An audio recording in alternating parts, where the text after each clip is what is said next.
Okay, after watching the indirect and direct characterization video that I uploaded for you from YouTube, you're now going to work through this characterization worksheet.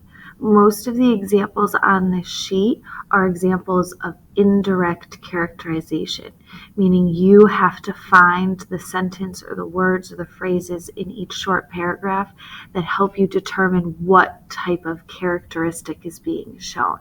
So I'm going to do the first two examples for you so that you understand how to do the rest of this worksheet.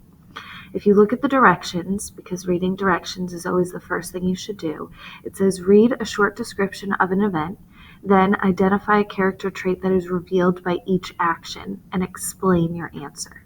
So we know that a character trait is another term for a personality trait or an adjective used to describe someone or their actions.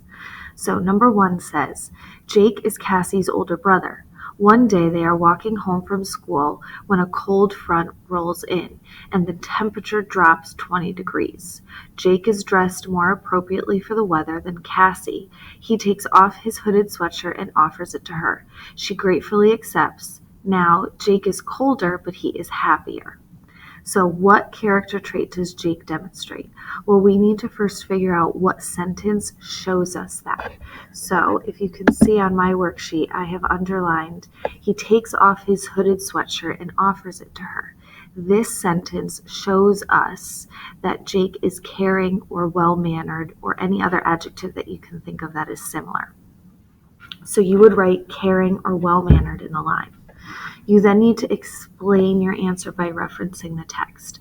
So that means tell me what sentence in the text made you figure out that Jake is caring and well-mannered.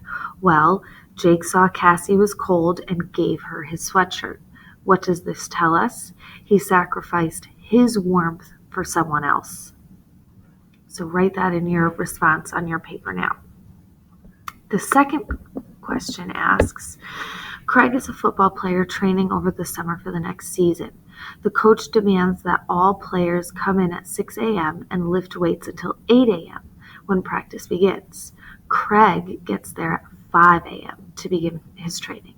So what character trait does Craig demonstrate? Well, we first need to underline or highlight the sentence that tells us what the trait is. So it's Craig gets there at 5 o'clock a.m. to begin his training.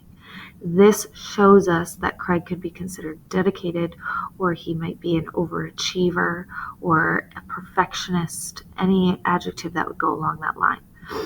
Now, how do we know? Craig gets to practice an hour earlier than the expected time.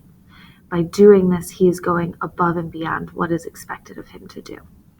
So what I would like you to do is to make sure you have both of these answers copied on your worksheet, and then I want you to work through the rest of the worksheet on your own. Good luck.